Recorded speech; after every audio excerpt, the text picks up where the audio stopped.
Olá pessoal, hoje eu venho apresentando aqui quatro questões no total, sendo 3 do IME e uma do ITA sobre estudo das soluções. A maioria dos livros didáticos apresentam a ideia de soluções exatamente como uma interação entre o soluto e o solvente.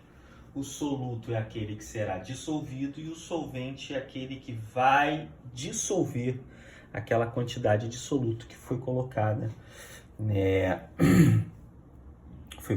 junto do solvente, formando a solução. Ok.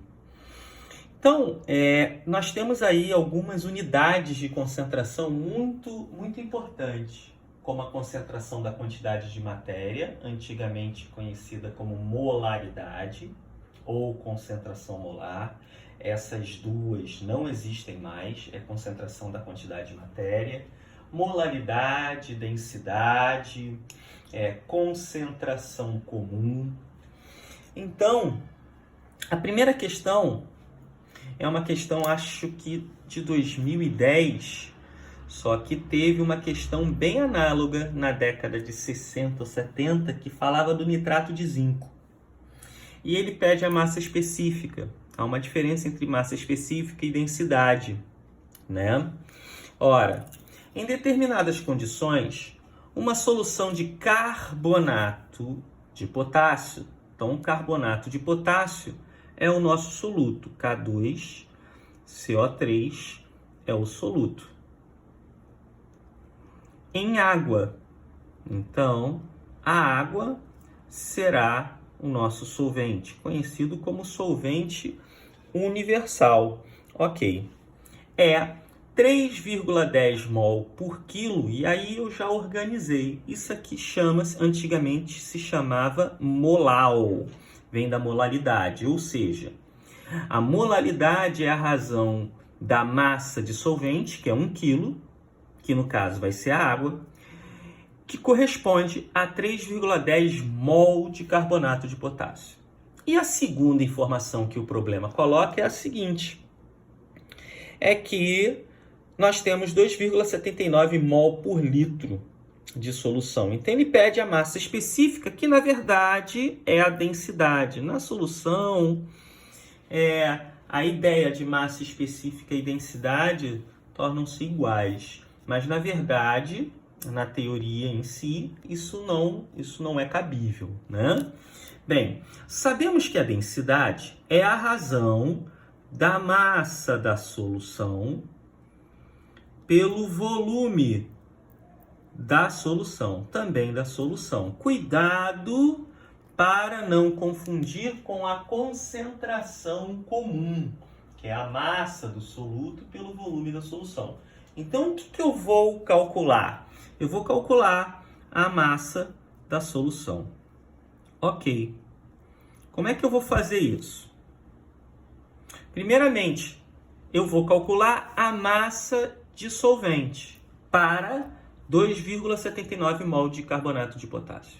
Então, 1 quilo de solvente apresenta 3,10 mol de K2CO3. Se você tem 2,79 mol também de K2CO3, você vai ter a massa em quilo de solvente. Fazendo essa continha, nós vamos encontrar que a massa de solvente é igual a 0,90 quilos.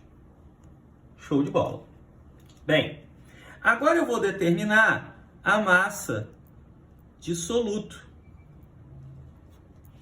Isso aqui foi a massa de solvente. A massa do soluto eu vou tirar exatamente da concentração da quantidade de matéria. Então eu tenho o seguinte, que K2CO3 é igual a 2,79, que vai ser igual à razão da massa de K2CO3 pela massa molar de K2CO3. Ora, o potássio apresenta uma massa atômica de 39, o carbono 12 e o oxigênio 16. Nós temos 2 átomos de potássio, isso aqui vai dar 78.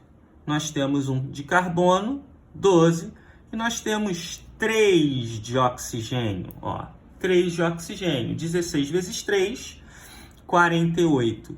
Isso aqui vai dar 60, 138. Então, ó, 138 vezes 1 litro. Então, a massa de K2CO3 vai ser igual, tá dividindo, passa para o outro lado, multiplicando, vai dar igual a 385,02 graminha. Então, a massa da solução será o somatório da massa de solvente, convertendo isso aqui para gramas, multiplico por 1.000, 900 graminhas, mais 385,02. Isso aqui vai dar 1.285,02 graminhas. Ora, a massa específica é a massa da solução sobre o volume da solução. Isso aqui vai dar, vou dividir por 1.000, 1,28 kg por litro. Ok? Perfeito. Vamos à segunda questão, em que essa primeira nós vimos uma relação aí entre a molaridade e a concentração da quantidade de matéria. E tem uma questão antiga que fala do nitrato de zinco. Seria muito legal vocês pesquisarem. Bem, a segunda questão mistura uma ideia aí sobre propriedades coligativas, né? Então é o seguinte, calcule o número de partículas dispersas numa solução de 1 mol de sulfato de alumínio. Bem, sulfato de alumínio é um sal. Então você tem um sulfato proveniente SO4 2-, proveniente do ácido sulfúrico, e você tem o alumínio mais 3, número de oxidação, né? É isso que eu estou relatando para os senhores. Então eu tenho Al2 SO4 3. Ok. Esse é o soluto que será dissolvido na presença de água. Então eu tenho a seguinte situação. Eu tenho aqui um becker. Coloquei essa quantidade de sulfato de alumínio em uma quantidade X de água. Depois de um certo tempo T, eu vou ter a ionização, a formação de íons alumínio mais 3 e sulfato 2-. Ou seja, eu vou ter aqui uma solução em que eu tenho o meu soluto com o meu solvente que eu estou adotando como a água.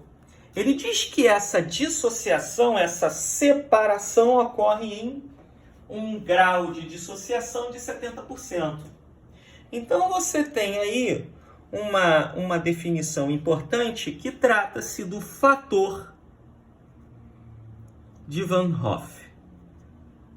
O mesmo Van Hoff que estudou a relação da constante de equilíbrio em função da temperatura. Ora, o fator de Van Hoff, tá, é designado pelo I. E essa relação é a seguinte: I é igual a 1 mais N menos 1 vezes alfa.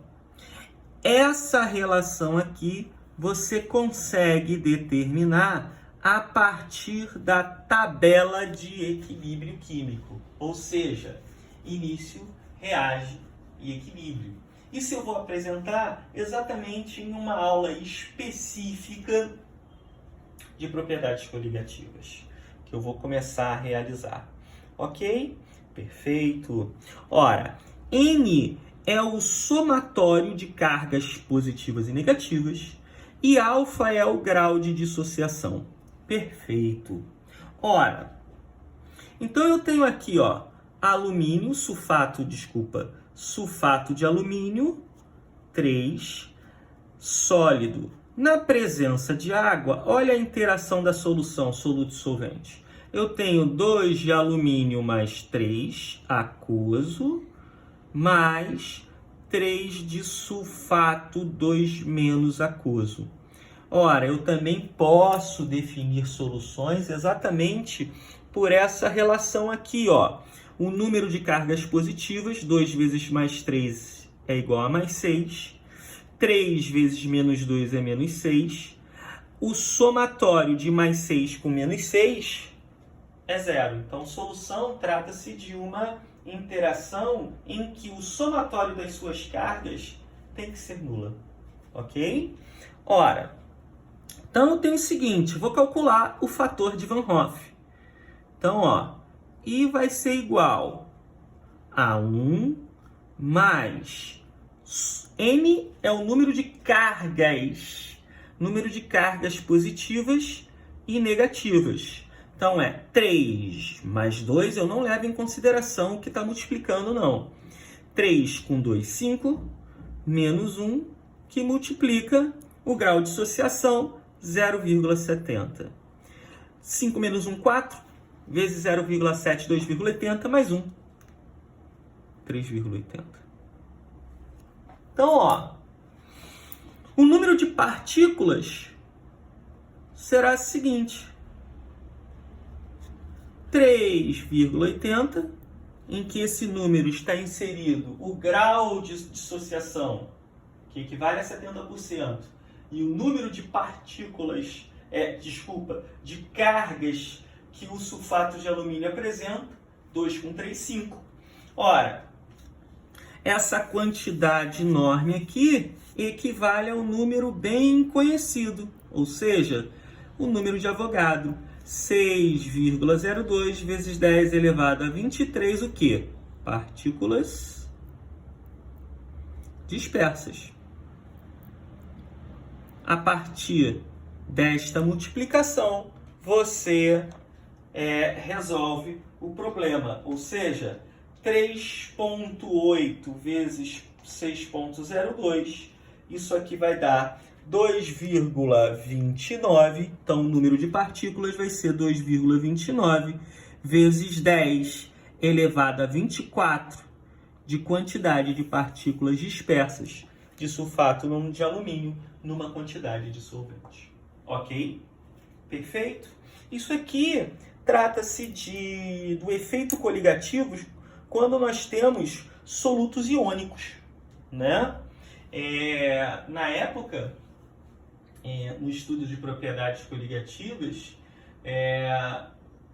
Raoult ele estudou exatamente as soluções moleculares, ou seja, soluções orgânicas, em que você não tem um grau de dissociação. E aí Van Hoff inseriu nas relações, nas equações de tonoscopia, ebulioscopia e crioscopia, além do estudo de osmometria que o próprio Van Hoff estudou, ele inseriu esse fator de correção caso eu esteja mencionando um sal, um composto iônico. Ok? Perfeito. Vamos à terceira questão, que trata-se de mistura de mesmo soluto. É uma questão antiga do IME, serve como um bom início de estudo, de preparação, né? Que ele fala o seguinte: determinar os volumes, está no plural, em litros de HCl. Então você tem uma mistura de HCl com HCl. Ora, quando você mistura HCl com HCl, obviamente, que vai dar HCl, o que não caracteriza uma reação química, né? Isso aí nada mais é do que uma mistura de mesmo soluto com volumes que serão distintos, diferentes, uma vez que as concentrações são diferentes. Então vamos lá. Ora, determinar os volumes. Então eu tenho aqui um volume que eu vou chamar de 1 para o HCl1 e vou chamar um volume 2. Ok, perfeito. Para obtermos 2 litros. Então a primeira equação nós temos V1 mais V2 igual a 2 litros. A concentração do ácido clorídrico no primeiro é N sobre 2. Vale aqui uma ressalva bem interessante. Bem interessante, em que N é a normalidade. Aí o PAC já não considera a normalidade uma unidade de concentração há mais de 30 anos, né? Ela ainda é utilizada muito por químicos analíticos na área de quantitativa e qualitativa, uma vez que se usa o fator, a definição do equivalente grama. Ok?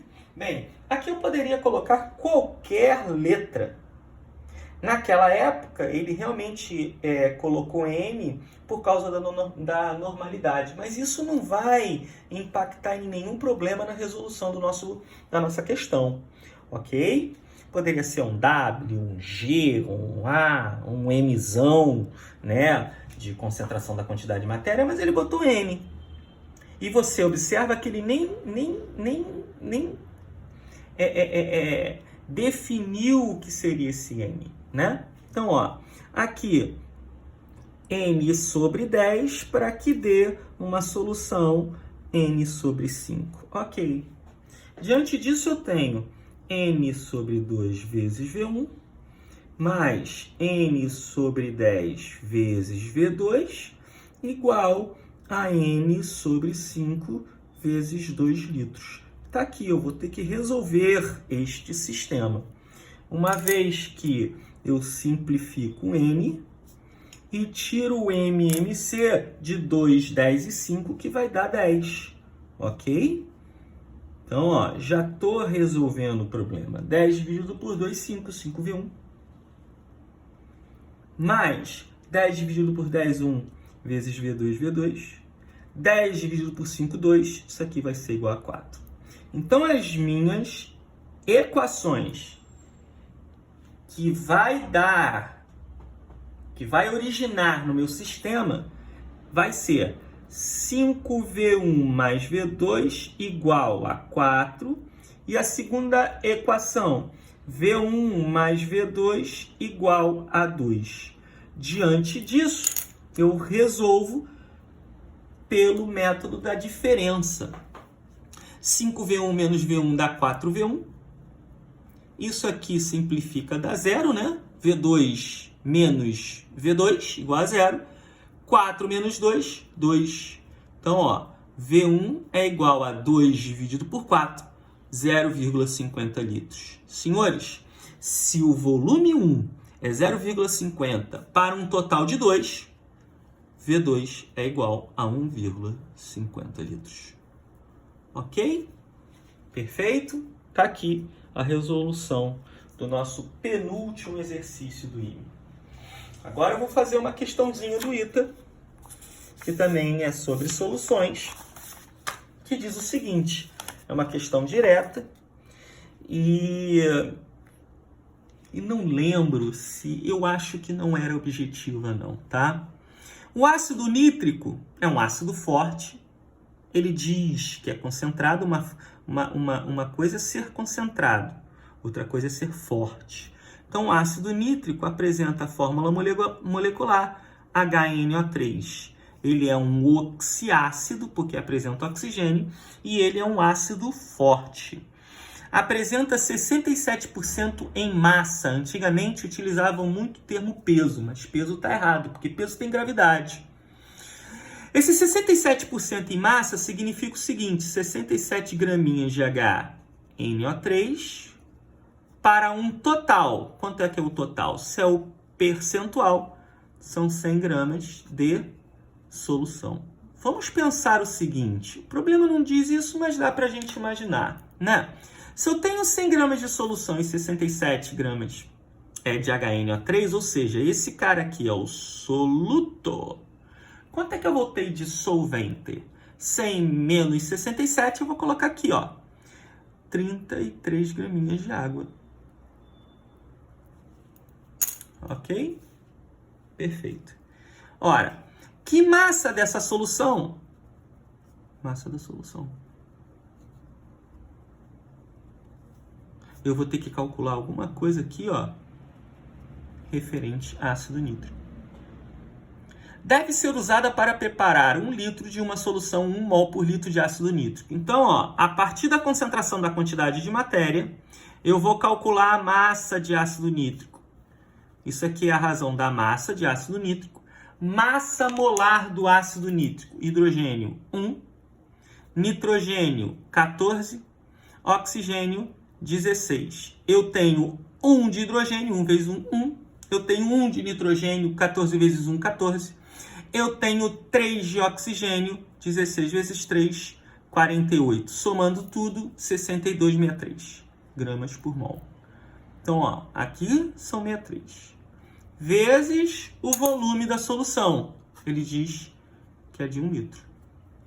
Então, a massa de HNO3 é igual a 63 graminhas. Está aqui. A essa razão, a essa proporção, a esta regra de 3, a massa será igual a 63 vezes 100, 6.300, dividido por 67, isso aqui vai dar 94,03 gramas. Ok, pessoal? Muito obrigado. E nos futuros vídeos eu vou postar mais questões sobre soluções. Tá bom? Muito obrigado.